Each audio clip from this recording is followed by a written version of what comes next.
Ugh.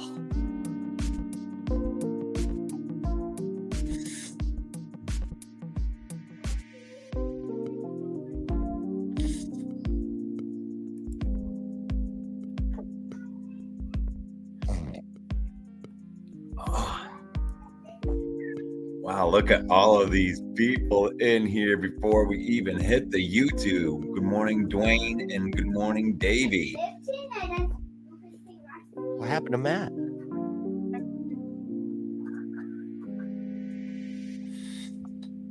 So here you go. You get your bonus. This is the bonus we're getting here early. You ready? We got to hear what Matt LaFleur has to say.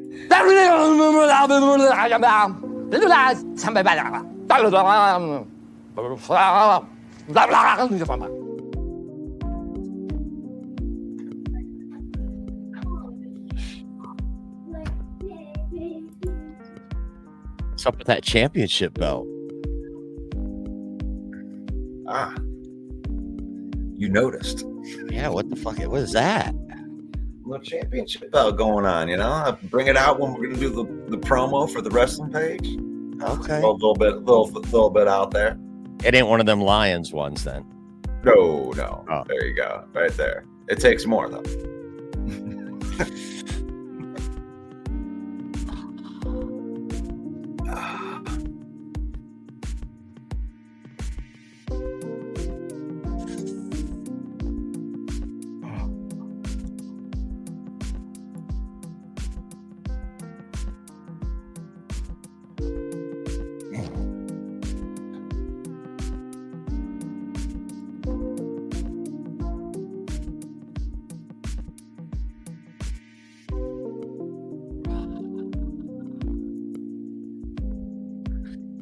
Detroit Darcy in the house.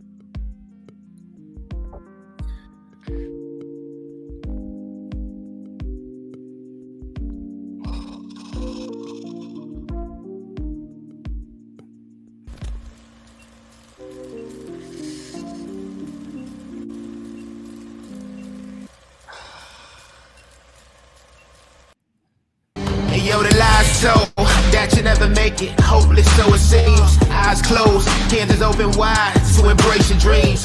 Sometimes you gotta take a loss just to get the win. Like lots of sin was popping in like oxygen when boxes wet. Focus on the mental, never lose like a smooth instrumental. Better choose on the move in a pinto. Choose when I get to, never lose smooth on the move, but it's simple. Never give up and we running it, maybe. We just keep winning, we conquering daily. Envision that pay me, it's never the sway me. Indigenous, maybe we winning this crazy. Your opportunity, your opportunity, your opportunity. It's your opportunity, your opportunity, your opportunity, your opportunity. It's your opportunity, your opportunity, your opportunity, your opportunity. It's your opportunity, your opportunity, your opportunity, your opportunity. Ladies and gentlemen, welcome all to the Lion Villain Report. It is September the 2nd, and we are mere 6 days away from Lions football, and there's going to be a game on Thursday, so I'm excited. We are broadcasting live right now into our Facebook page. We are fastly approaching 53,000 villains on the Facebook page. Thank you to everybody who is sharing and liking this content and the video you're watching right now. Whatever platform you're watching on, hit that like button if you like football content. If you don't like football content and you stumbled onto the to the program on accident, you don't have to hit the like button. But if you like football content, especially Detroit Lions content, hit that like button and hit that share button if you know somebody else that likes it too. So we're also broadcasting live into the Detroit Lions News Podcast right there. Joe Chapp and the boys right there. And I think we said that we had Detroit Darcy is part of that organization right there. He's in the house, and kudos to you. Thank you for allowing us to broadcast into your spot. We're also on YouTube, JC Sports, along with our own YouTube page right there, the Lions Villain Squad, as well as the Huddle Sports Network. And that is with, that's ran by a Packer fan. His name's Bill the Packer fan. And then there's Mike the Bear fan. And the thing is, is I love those guys. You know, I don't have to like you, or I can like you, but I don't have to like your team, because we believe faith, family, and football in that order, and that's what gives us the ability to do that. It's faith, family, then football. I don't have to hate you, Bill the Packer fan. I can love on you. I can just hate your team. And I will continue to do that along with my compadre for today, Monday morning with Main Event Mike. How you doing, brother? Good morning, Russ. Sorry I'm late. I was placing a big bet on the Lions to cover the spread against the Rams. Oh, you like that? You like that? Coming in a little bit of 3.5 action right there, and I think that's going to be low. And we're going to talk about that today on this episode. But first, we want to get in and say hello to everybody that's in there. Let's say hello to Dwayne, and let's say hello to Davey. And Dwayne's always got a nice little thing right here. Let's go Blue Michigan Wolverines. An interception from Will Johnson for an 85-yard touchdown. So I'm not a Michigan fan, but I get happy when you guys get happy, because we talk about pro sports on here, right? Then we got Davey up in the house. Good morning to you. And these were the ones that were before the YouTube promo even hits. Now, this is an automatic thing that comes out when I put it into Facebook, right? And these are the people that are actually here before the YouTube promo hits, when the live hits, and that's impressive. So we love to give them a bonus. And the ones that come before the YouTube promo get to hear the Matt LaFleur. And you've heard the Matt LaFleur, and they're not going to get to hear it unless they get here early enough.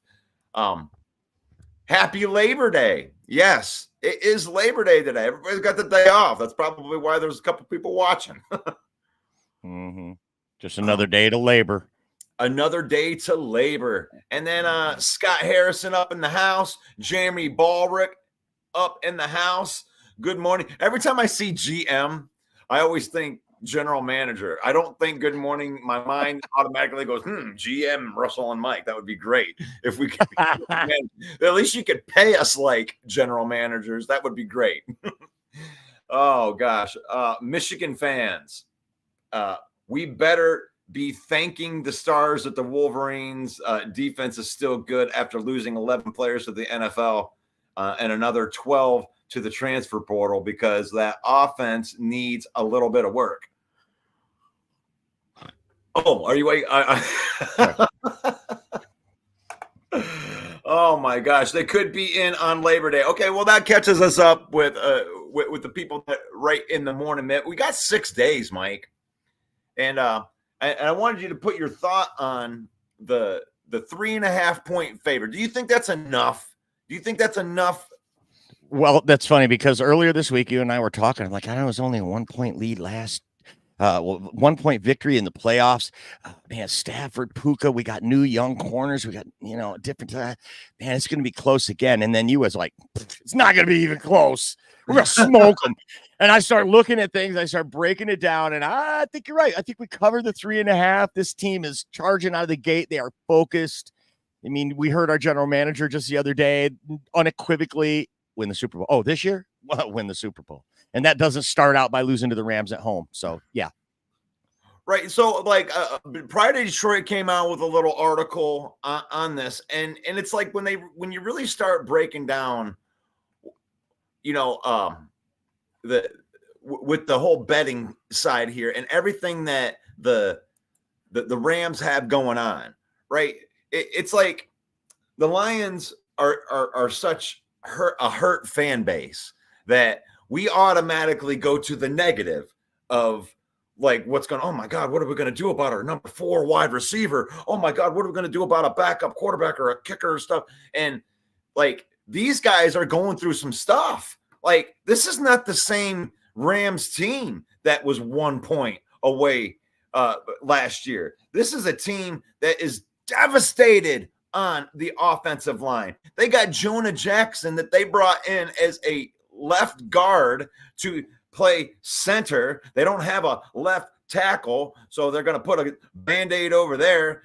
They're missing because they're missing their center. Jonah Jackson's going to play center. Hasn't played center since his first college team in like 2017.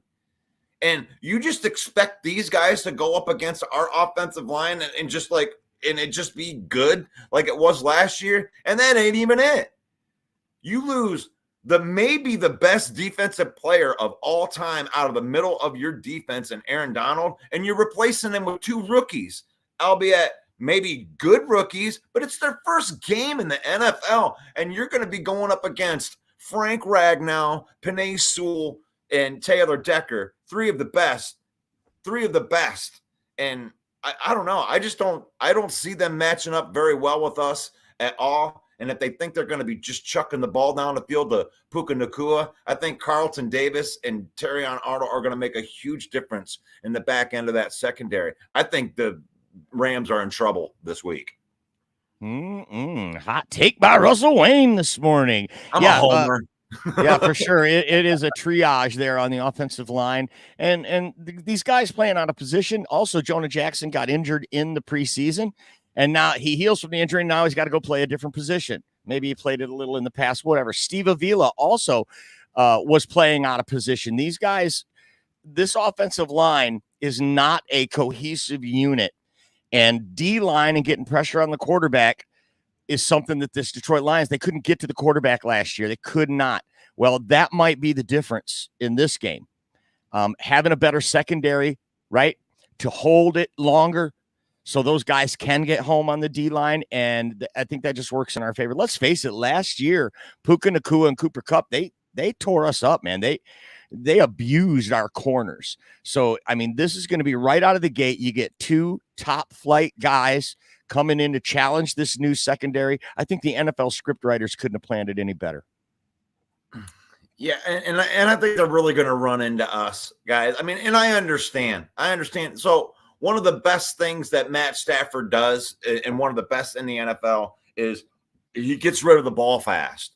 Like, yeah. I think they said something like 3.3 seconds. It's top 10 in the NFL. So a lot of times us getting home, that really nullifies a pass rush. So that's the one running chance that they really got, is that they can get rid of the ball fast. But our cornerbacks are going to be stickier on this. Just from a schematic standpoint, we're going to have these guys right up on the line. And I don't think he's going to be able to get rid of the ball in 3 seconds in this game, but we'll have to see how that plays out. But and it'll be real interesting. I'm used to lying, like as a PTSOL. Did I cut out for a second? Yeah, you kind of did. Yep. But yeah, I mean, we're so used to like looking for something that happened from the other team. It's like, oh my God, we gotta deal with this or that. But what happens if it goes right for your team? And we're just running like a well-oiled machine, and you don't have your guys. And it's like, that's not fair to you, but who cares at this point? And after 30 years of, being the one looking for a hole, a chink in the armor, we don't care if you have a chink in the armor. If you don't have a chink in the armor, we're going to put a chink in your armor. And then we're gonna beat you down. Like, that's the type of team that we have. Like, I don't care if you're fully healthy, but you're not. Mm-hmm. Like, we can beat you at full strength, LA Rams. We did that last year. We did that in the playoffs when you had better players. Mm-hmm. So what do you think you're going to do this time? It wouldn't make sense to me. I may have to come back next Monday, Mike, eat some crow. I'll take my medicine if we lose, but I think we're going to mess them up. We're going to mess them up, Mike. And I think here's one big reason, one big factor in that. We're going to get to see Brian Branch playing safety, right? Where he's going to be playing that star like he did in Alabama, where he's going to be able to react to wherever the play is going, read the play. So even if you beat our corner off the line, we got 2 top flight guys in Kirby Joseph and Brian Branch patrolling the back end of the field. And that is going to cause some problems. And then when you add in a guy like DJ Reader, Marcus Davenport, I mean, is DJ Reader going to play, Russ? I mean, that makes a big change, right? I mean, to me, it really doesn't, because we didn't plan on having him in there. And to me, the hype of Levi Onwuzurike, I want to see him almost more than I want to see Reader at this point. I would rather them take Reader, make sure that quad is nice and healthy, because we know he's going to be an impact, and let some of these other guys play against this beat up offensive line. I mean, I mean, don't get me wrong. If Reader's out there, I'm going to be a happy Russ. that he made it out there. But I don't know. There might be a little too much bravado going on here from Lions fans. I mean, this is still an NFL game. This is still Sean McVay, one of the best play callers in the league. Okay. And the guys you're talking about, those rookies on their D line, are now coming into their second year. They've had another training camp. Kobe Turner, I think Murphy, the other guy. These guys played incredibly well last year for rookies. They were able to get this team to the playoff. This is a playoff team. So I mean, we're gonna crush them. We're gonna smoke them, beat them down. I mean, let's not get carried away, right? Well, I'm gonna go ahead and get carried away on defense. Soon to be Hall of Famer Aaron Tired retired. Aaron Donald retired. And they had 2 rookies last year that filled the spot adequately. And they elected to replace those guys by committee. Leading in the draft, they got 2 rookies that are going to be replacing them. Additionally, and I'm reading this from Pride of Detroit right here. Second year. The Rams were forced to replace their defensive coordinator, Raheem Morris, and they hired first-year defensive coordinator Chris Shula as his replacement, who shifted the defense from a 3-3-5 base, switched it to a 3-3-5 base. And that is huge. And huge. And to expect these guys to come in and just, here's your brand new defense. Learn it. Got it. All right, you're as good as you were last year against a well-oiled machine like the Detroit Lions. It's just not fair for them. So, I don't know. I'm sticking with it. It's going to be a double-digit win by the Detroit Lions. When we get into our predictions on Thursday, I'm definitely going to take the points to cover for sure on that one. I like it. I think they cover as well. Let's see. Let's get in here. Big M, what up, Russell and the Villain Squad? Jonah played center for his freshman year. Yeah, that's a brand new. There's a lot of problems with this Rams team, and not a lot of problems it would almost be embarrassing if the Lions lose this game because of all the stuff. Good morning, Russell and Mike. Good morning, villains. This is going to be a great week. Yes. For the next, up until February, Sundays are going to determine your mood for the entire week, right? Single Dads Club in the house. Justin Reed in the house. Rams O-line. I just heard are moving Jonah Jackson our front. Yeah, I mean, I'm getting that echoed through here. I love my morning crew in here, Mike.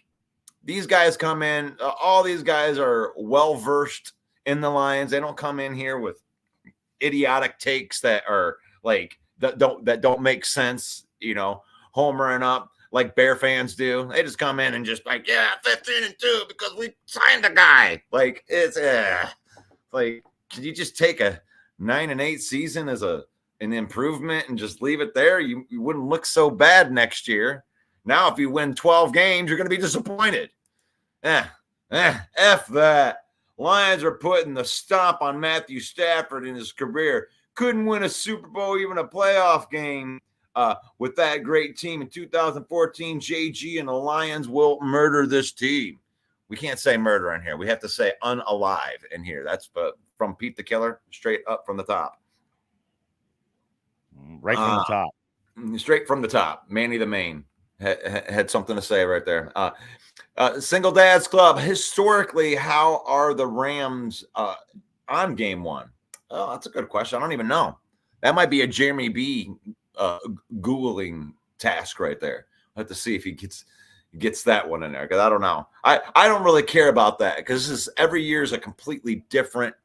I mean, half the time you're changing a third of the roster to somebody else. So it's like, that's one of the things that the Lions have that's good, is we didn't change a third of our roster. We changed our whole secondary, a couple pieces on the defensive line, and outside of that, we're running with the same crew, the crew that's ready, the crew that's still on rookie contracts and pissed off that we got beat in the NFC Championship.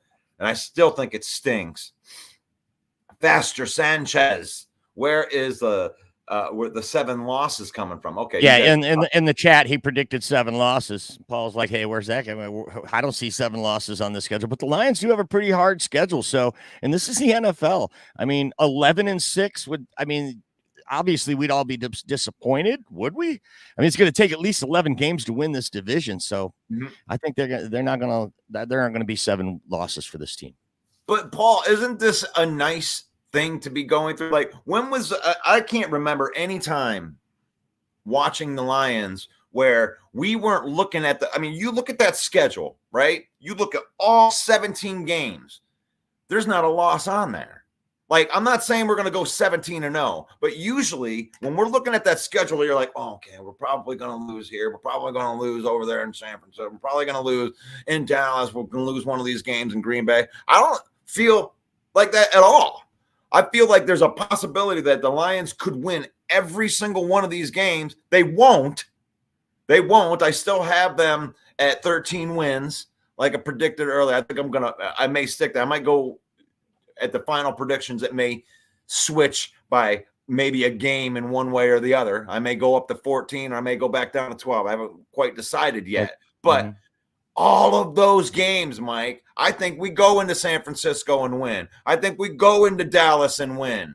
I think that we can go back into Lambeau and beat their ass like we have the last 2 times in Lambeau. I'm not worried about these away games anymore. I'm not worried about any of these teams. We're going to lose some of these games just because it's the NFL, like you had said. But this is the first time I've ever looked at all the games and just said, we're not out of any of those games. Right. But division is always tough. You can always throw the records out the window when you're playing in the division. The Vikings could beat us. And it's just the way it is in the NFL. These teams know each other. They have each other's number. So, I mean, 1 or 2 losses in the division can be expected, I suppose. And then maybe 1 or 2 outside of the division. Maybe a loss in Dallas and San Fran. I'll give you that. So you're still looking at 4 wins. Okay, 4 wins would have made you the number 1 seed last year. And if the road to the Super Bowl goes through Motown, it's going to be real tough. We got the baddest fans around. It's not even a question anymore. So it's going to be real tough. And that's the other part about this game on Sunday. It's in Detroit, guys. You don't think that Detroit is going to be fired up? I mean, it's not like Stafford has ever – like he lets that stuff get to him. He can do a good silent count. I understand that he can play good, ice cold in his veins. He can do that, but it's going to be hard. You're going to have to play that whole game on a silent count. They had to use a silent count on preseason. What do you think this thing is going to be like Sunday night? I think they may break some records in decibels on Sunday night after all the games have played, after Green Bay's already got their ass kicked by the Philadelphia Eagles. They just think they're going to run over all the teams this year. You got a pretty tough schedule too, Green Bay. Jeremy B says that his PTSOL disappeared when they beat Green Bay 22 in week 18. I'd say that's probably pretty common through Lion fan. That was a really, really big win for the organization at that time, going to 9-8, to have a winning season, to knock Green Bay out of the playoffs when they had nothing to play for. That's a big turning point. Me, the PTSOL actually went in that Buffalo game. And you can go back and check the tape on that. After we lost to Buffalo, I came on this program and I said, Mike, we're not going to lose a game for the rest of the year. They came over the hump. They got over something. That was the breakout of James Houston. I think he had 2 sacks in that game against Josh Allen. And that was where I was like, it's turned around. Like, these guys are going to start playing differently. And ever since that game, and I have this graphic up here, and I'll keep it up here probably for the rest of my life. They were 22-8 after that moment, after they went 1-6. And actually, it was the 6. Actually, when they went 1-5, when they went to 1-6, it was that Buffalo game, which was Thanksgiving 2022, and you did come right on and say, we are not going to lose another game the rest of the year. Book it. And it's so crazy is after some time went on, I think even after the season was over, Lions players were asked and coaches were asked, what was the turning point? Many of them pointed to that game, just like you had picked up on. Right. But for most of the fans, I think that they can echo what Jeremy B was saying right there. And that PTSOL feeling. And we get this every once in a while, guys. This is why we get so mad at Bear fans for being like, oh, we drafted a quarterback number 1 overall, 15-2. It's like, gosh, I wish that we as Lions fans had that type of idiotic confidence, because there's a couple of us that are out there. I'm not saying there isn't super duper Homer Lion fans, but for the most part, everyone's like, oh, I don't know. What about our third tackle?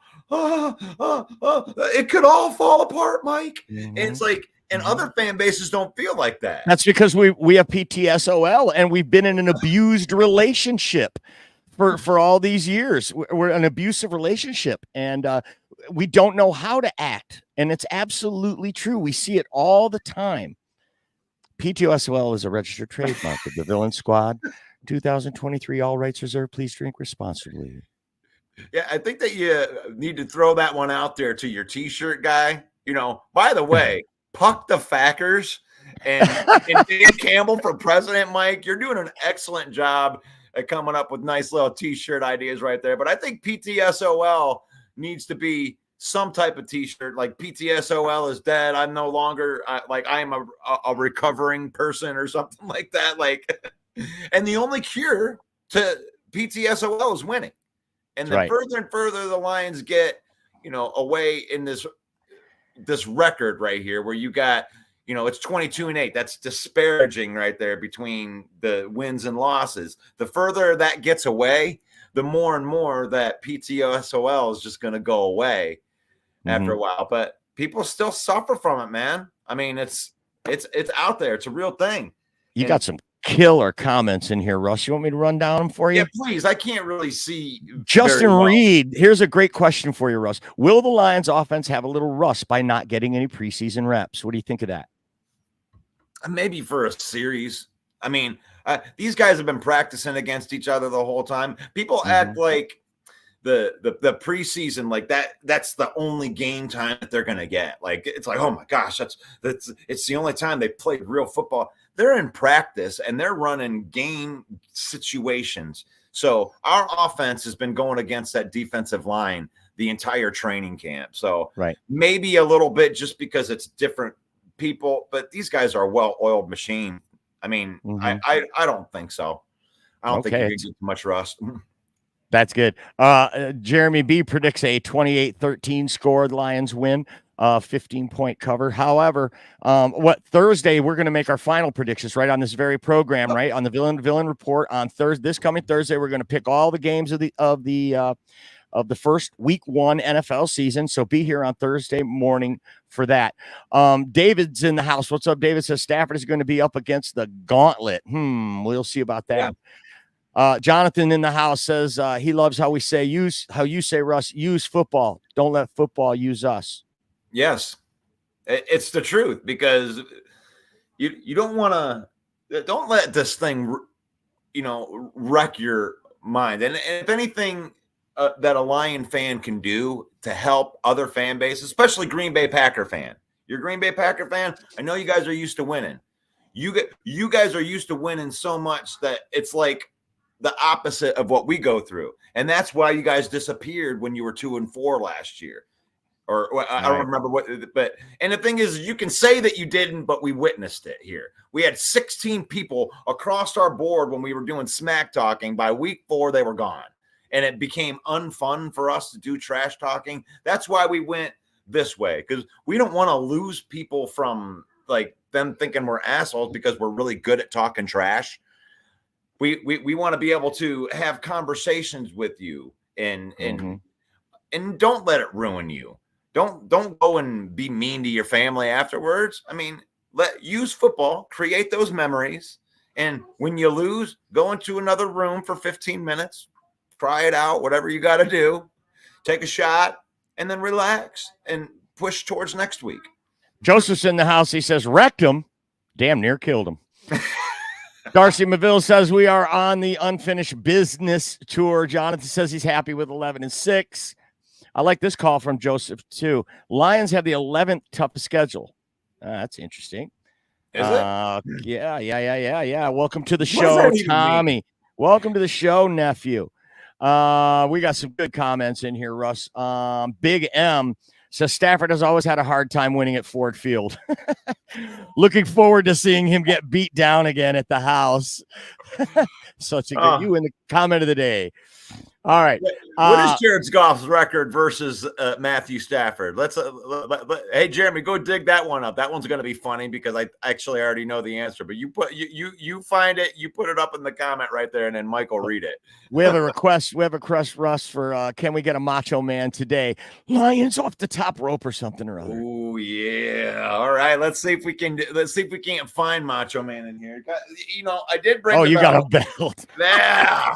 That's right. All right. Let's see if we got this in. You got this little belt right there. I have to get behind the screen to do this right here. Like, oh, yeah. The Macho Man's going to come in here. The Detroit Lions. Yeah. The cream of the crop. Yeah. Going to bring in the Los Angeles Rams. Ooh, dig it. Yeah. And what's going to happen when the Macho Man rises to the top rope, brother, and takes the Macho Man up on and drives it through the heart of the Los Angeles Rams. Yeah, brother Diggy, you can't handle the crop, baby. Yeah. Man, thank you for that. Yes, from Macho Man Randy Savage right there. And you can go follow the WrestleMania Pro Wrestling Talk page. And we had a pay-per-view this week, Bash in Berlin. It was a great program. I did enjoy that one a lot. That was one of the better ones that they've had in a while. But if you're into wrestling, go follow that page. I ain't going to take too much of your time on this show. Christopher's in the house. He's predicting 2 picks and a fumble recovery against the Rams. I love that call out. Brian Branch with a pick on Stafford in the opening game. What do you think of that, Russell? I am so excited to see this new look defense. I feel that Aaron Glenn has been strapped for 2-3 years, not having the correct personnel to run the type of defense that he wants to run. He's made the most of it. You look at last season where he had to make some adjustments and figure out some things to cover up that back secondary. And they started sending some blitzes, some exotic stuff to get extra pressure, and it worked. But they never had the man corners. He's came out and said it. Like in his press conferences, he says, we want to be able to get right up on the line, play aggressive, in your face, man-to-man to start with, and send lots of pressures, force the offense into making mistakes. So they're going to be sending people like they did last year. I believe that. And they have the corners to play man that is going to get. I've been on here and said that 3 to 5 extra seconds is how good our cornerback room has been changed. So Aiden Hutchinson, all those pressures last year that didn't get home, I'm not saying they will all get home, but I'm telling you that a certain percentage of those sacks are going to get home with 3 to 5 extra seconds. So nice. I believe that. I believe he's going to have a hard time looking at this defense that he's never seen before, because there's 5 new secondary pieces that are going to be back there that he doesn't have any tape on. So, good. That's a good, but Matt can sling it though. We know what this quarterback can do, folks. We know this guy can sling it. Like Russ said earlier, he's got a quick release. He can throw from different arm angles. He sees the field so well. It's not going to be a cakewalk is all I'm trying to say. Single Dads Club giving a shout out to Jeremy for the Rams info, where Jeremy did dig up that information for us. The Rams in week 1 are 4-6 in their last 10. Elise Meme says, love the belt, Russell. You got a lot of compliments on the Macho Man here. Maybe I'll pull the ravishing Rick Rue one out on the Windy City again if you want. We have actually a request from Paul. How does Rick Rude feel about this schedule? Which I wouldn't even know if you nail this impression because I'm not familiar with that. I got you a Rick Rude one. says Rick Rude would come out and be like, what I'd like to have right now is for all of you fat, out of shape, Windy City piss ants, keep the noise down while I take my robe off and show all the Chicago ladies what a real sexy man looks like. Hit the music. I guess that was good. Put it in the comments and tell me if that was good. Because, oh wait, that's ravishing Rick Rude, right? Like, Rick okay, Rude. okay, I do kind of somewhat remember that, seeing that. We got some really good predictions in here. Jeremy says both of the Bama boys, that'd be Terrion Arnold and Brian Branch, are both going to get a pick. Keep I that love comment it. up there. When you put them up, let that comment simmer up there for a little bit so they can see it. Because they come up and I'm like, oh, blah, blah, blah. Oh, I'm okay. Yeah, just so yeah, there you go. That the roll pride. I like that. I like that. What's the next one on there, Mike?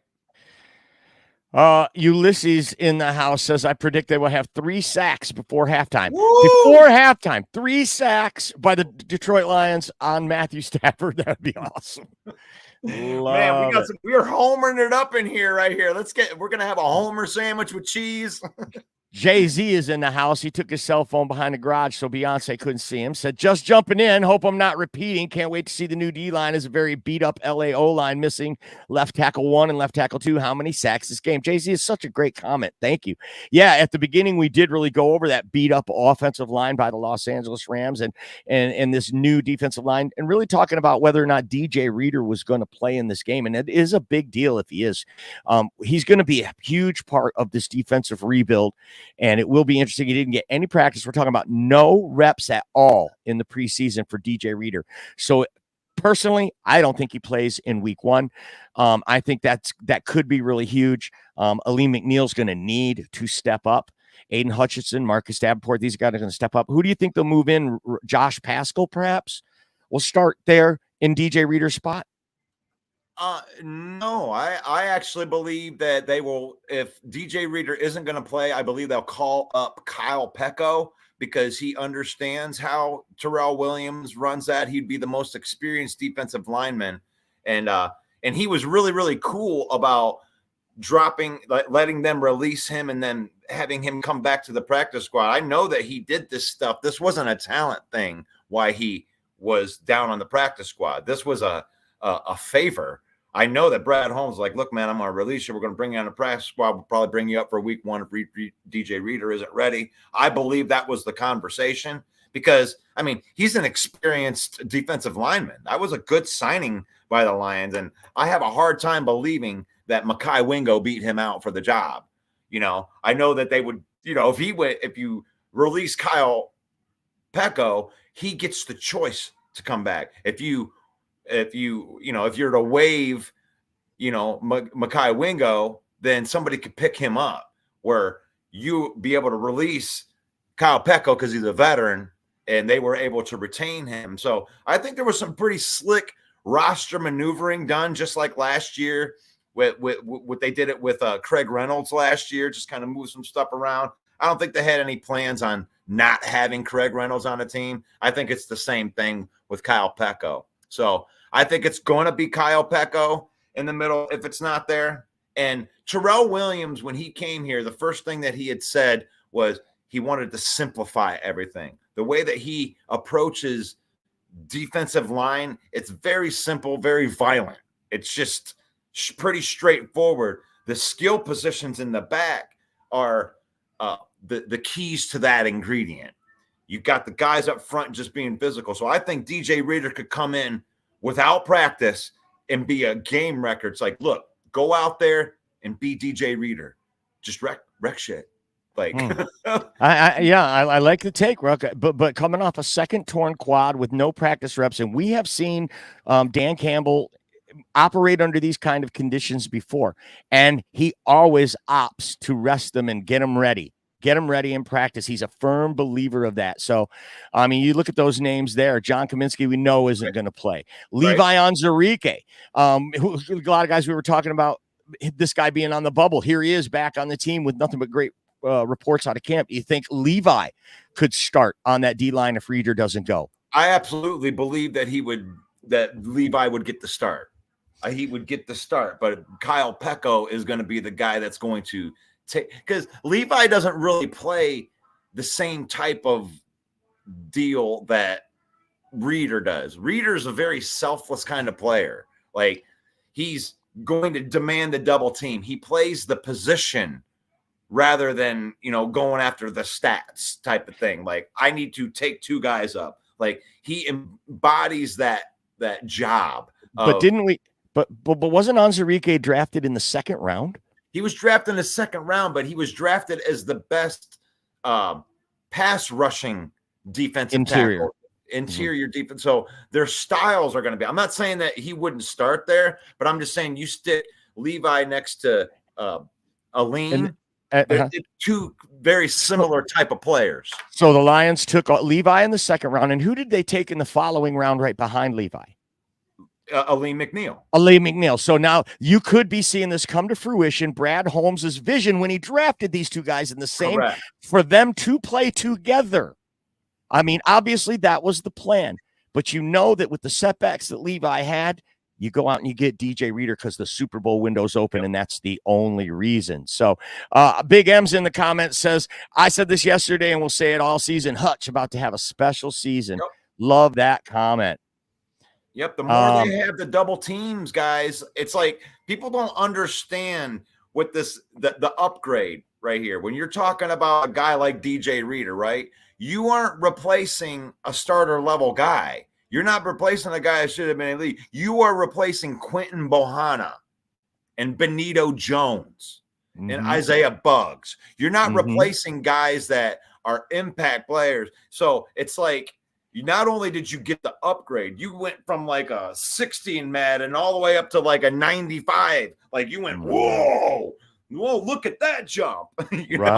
Right.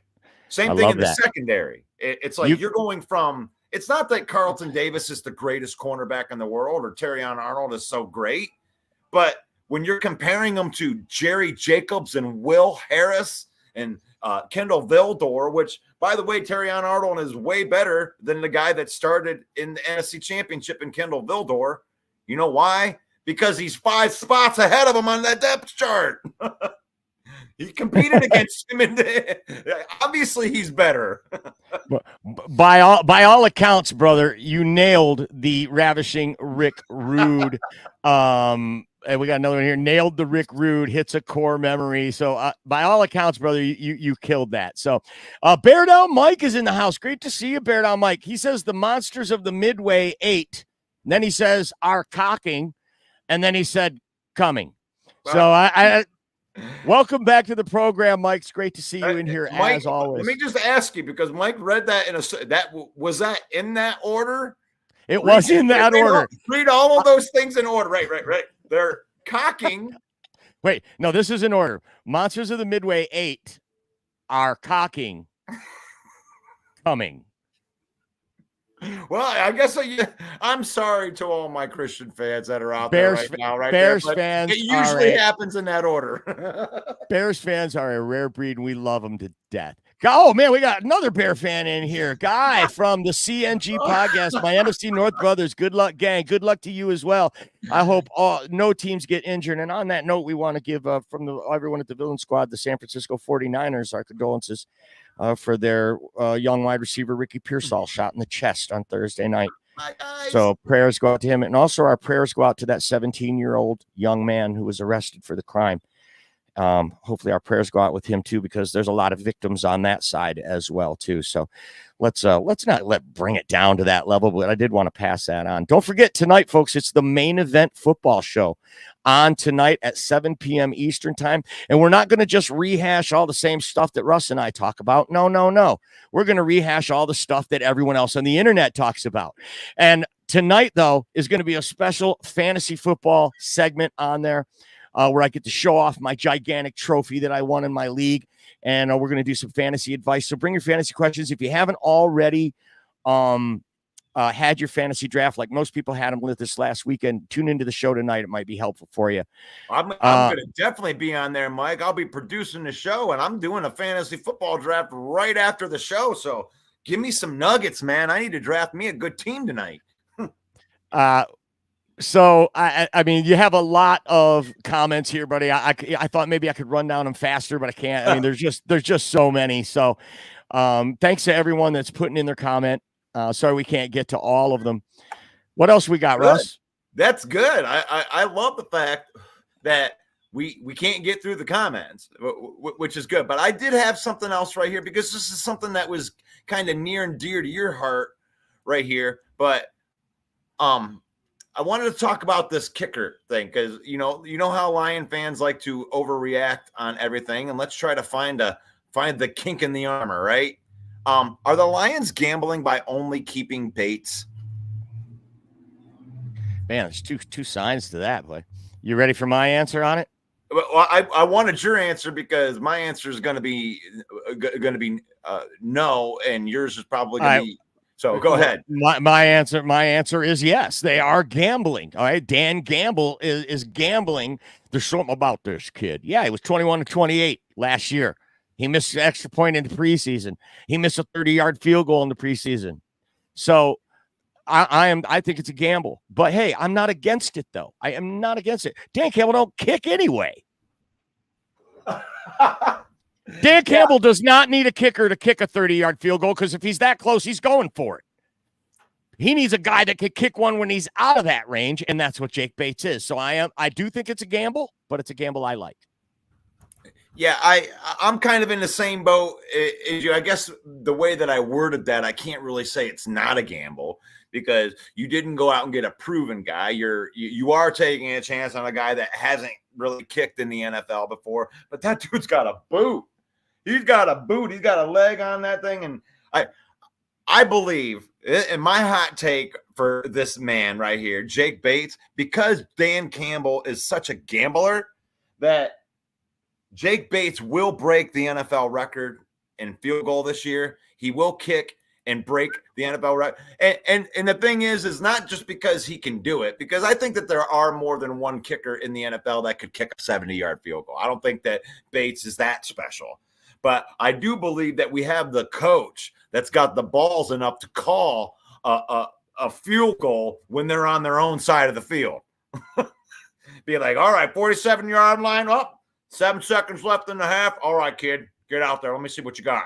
Boom! There's a 71-yard. He's going to break the record. I swear, because Dan Campbell, he won't be able to pass it up at the end of a half. Mm-hmm. I love this comment from Jay-Z. They need the final 50-plus yard kick to win a game. Pip and Dan say he has the talent. He just needs the kicks. Then I trust them. Full faith in this man. Such a great call out. Coach Pip for the special teams of the Lions, one of the best in the business. And Dan, he knows what good and bad players look like, and he thinks this kid can do it. So I love that comment, JC. And hopefully you guys are right. But it is a gamble, as the question was worded. 100% it is a gamble. Not a proven quantity. There are a lot of kickers out there that the Lions could have signed to bring in, but not part of our core, right? They don't have that grit. It takes more. It takes more. So, Mike, on Friday, I mean, if you guys want to get your comments in there about the kicker, I want to know what you know about the kicker, but that's our opinion. We're going to stick it to it. And another thing that Pride of Detroit came out with, Mike, is they talking with Jamison Williams. He's got some pretty lofty goals for this year. He wants to lead the league in yards and touchdowns is his own personal goal. What do you think about him saying something like that? It's a bunch of smoke. It's nothing. It's nothing. Hey, all the receivers want that. It's trivial.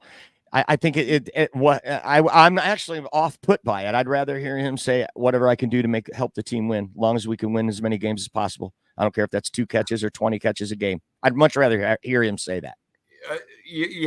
I'm going to have to go with you. But he did share in a lot of the defense of when people say stuff like this, you're going on to a show like Woodward Sports, and they're like, hey, Jamison, do you have any personal goals, or you want something that you want to share with us? And, I guess you can just be like, yeah, I'm just going to go out and I'm going to help the team win. When they throw me the ball, I'm going to try to score and the best that I can to help the team win.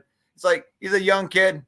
And, I mean, he hasn't held back on just saying that he wants to be one of the greatest wide receivers of all time. And I know everybody can say that, but not everybody has 4.1 speed, you know?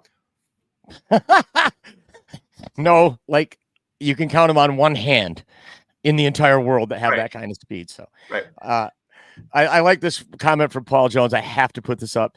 We'll set a record for most 60-yard field goal attempts and the record for the least field goal attempts in a season at the same time. That And sounds so Dan Campbell. that's what it is, man. It's like, do I think that he's going to be kicking a whole bunch of 30-yard field goals now because he's got Jake Bates? No, he's still going to be going for it on 4th and 2 every time. God, you gotta love this guy. I don't care, man. Dan Campbell. I've been very vocal. I think that he essentially cost us a trip to the Super Bowl last year by not taking enough field goals last year that in the second half of that game. I know that's who we are. That's what got us here. Go ahead and say that, but if you'd have traded field goals for touchdowns on every possession with the Niners, you'd have still won the game and been in the Super Bowl. No, you wouldn't have. That's what you call a transference of property right there. You're talking about completely changing the game planning from that point. The game plan played out the way that it did because the plays that were called were called. If you all of a sudden kick the field goal, all of a sudden that changes their game plan. Everything gets switched out. Situational football. I love Dan Campbell. I got a t-shirt for sale online says Dan Campbell for president. I love the dude. Don't get me wrong. I don't want any other coach. Do I think he's the best coach? No, I don't. I do not think that. And that's cool. He's not the best coach in the league. He's not maybe even the top 5 best coach in the league.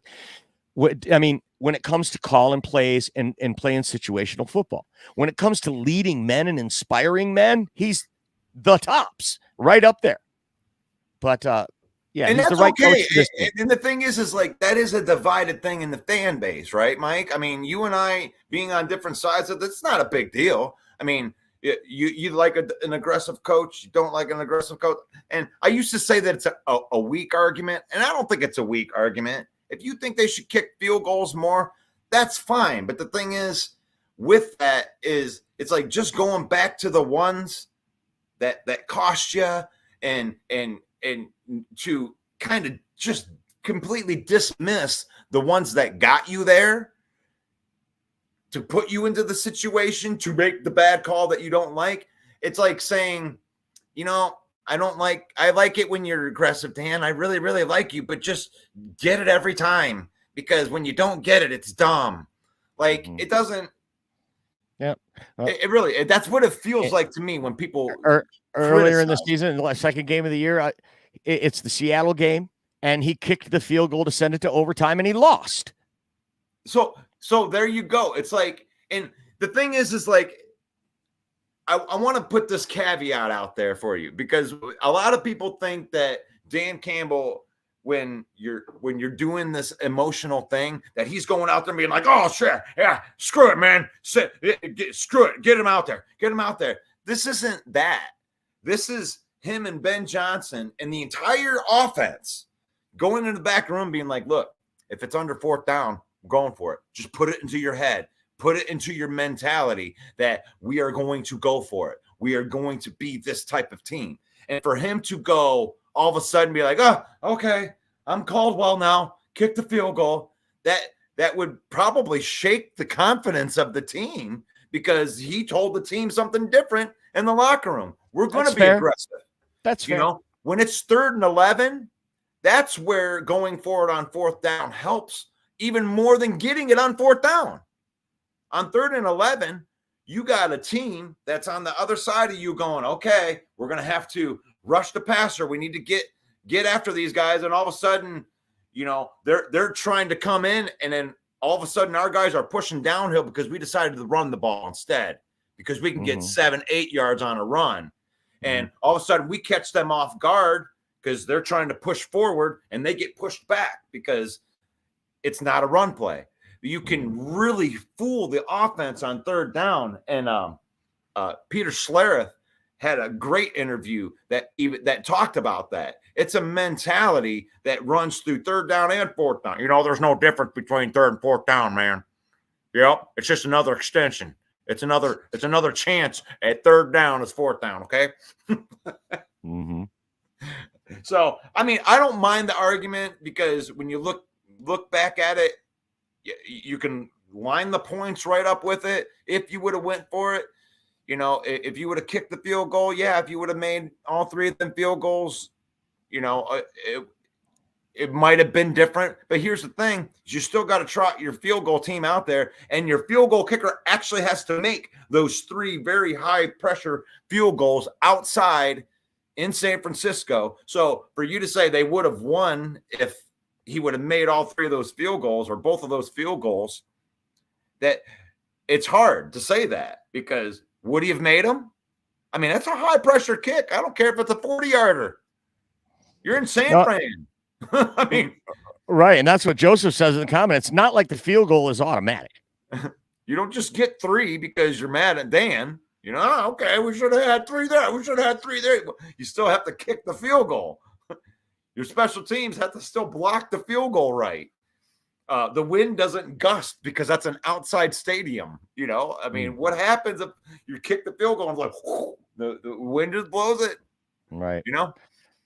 Detroit Fan Man says, if we start kicking more field goals, I'm going to assume someone started swapping out Dan's coffee with decaf. Oh, and then he takes a shot at me. He says, let's not kneecap our guy. Not a top 5 coach. Show me another who could fix this culture. Well, I guess, there's some validity to that. When it comes to motivating men and having them run through a wall for you, he is top 5. So, and I did say that in my take, Fan Man. I don't know if you're here for that. You said he's not absolutely the best coach in the league. You didn't say he's not a top 5 coach. You just said, is he the best coach in the NFL?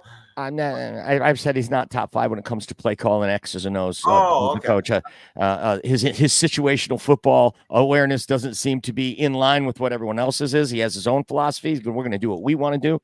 And we watch successful people all the time. A lot of them say, don't listen to what other people say. Stay focused. Do what you do, and that's what Dan Campbell does. That's what we do here at the Villain Squad.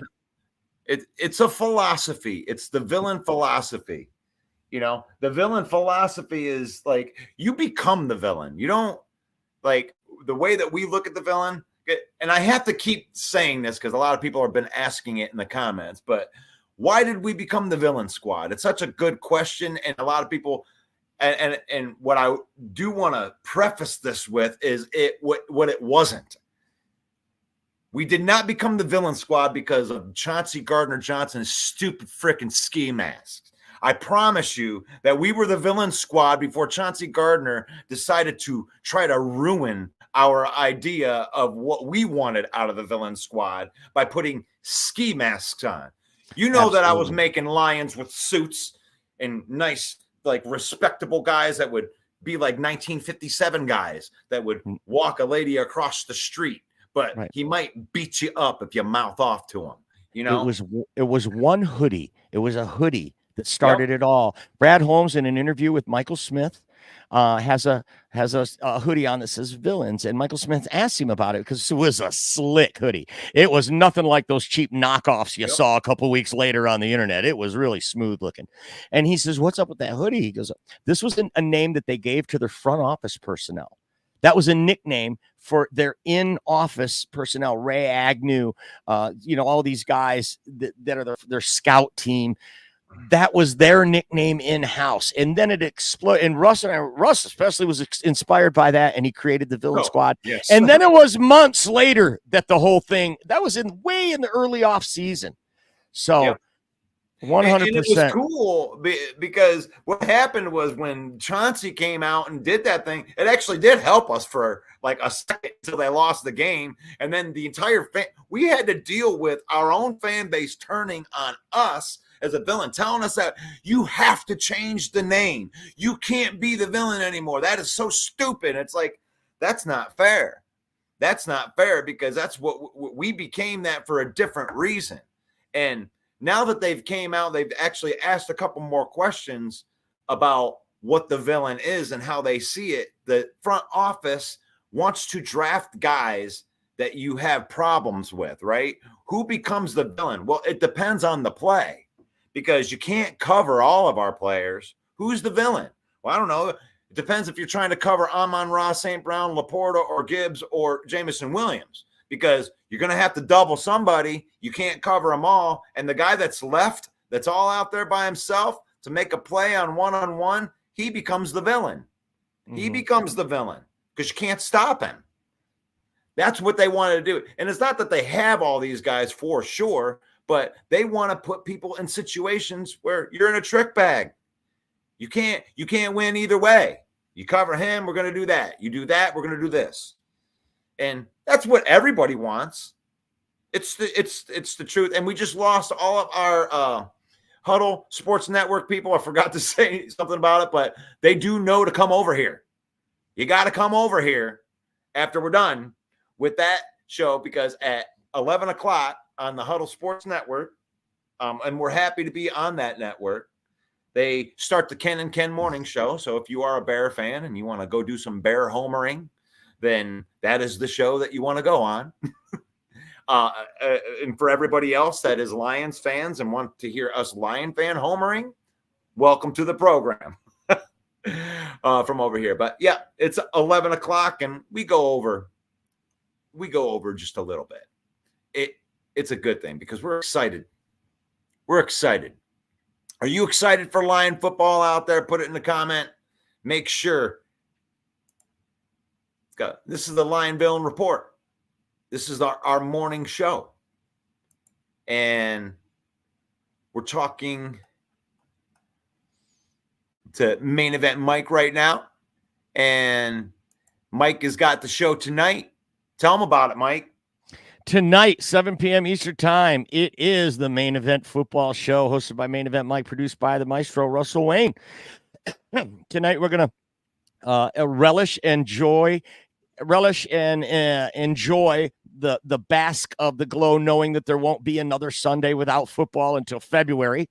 And we're going to talk about Lions. We're going to go a little in depth tonight. We're going to talk about what it's like in your lifetime to see a squad like this and to have the mentality of knowing that your team is a contender. And we're really going to break down what Brad Holmes said in his press conference. We're going to dissect everything that Brad said and what does it mean. And then we're going to talk about fantasy football. It's going to be a great night tonight, 7 p.m. Eastern Time, right here on this network, also on YouTube. Boom. Thank you very much, Mike. That's awesome. And you know what? I don't want to keep on. I don't know. You got any comments in there that you want to get to? No. Just thanks for having me, and I hope all the villains have a blessed day. Well, there you go. That would be Main Event Mike right there. And I like to bring it down. You know, when we're all done, I like to bring it down a little bit. I enjoy this so much. And you have to enjoy something so much, especially to do it, you know, and just to do it out of love, you know, just to do it out of love with the team.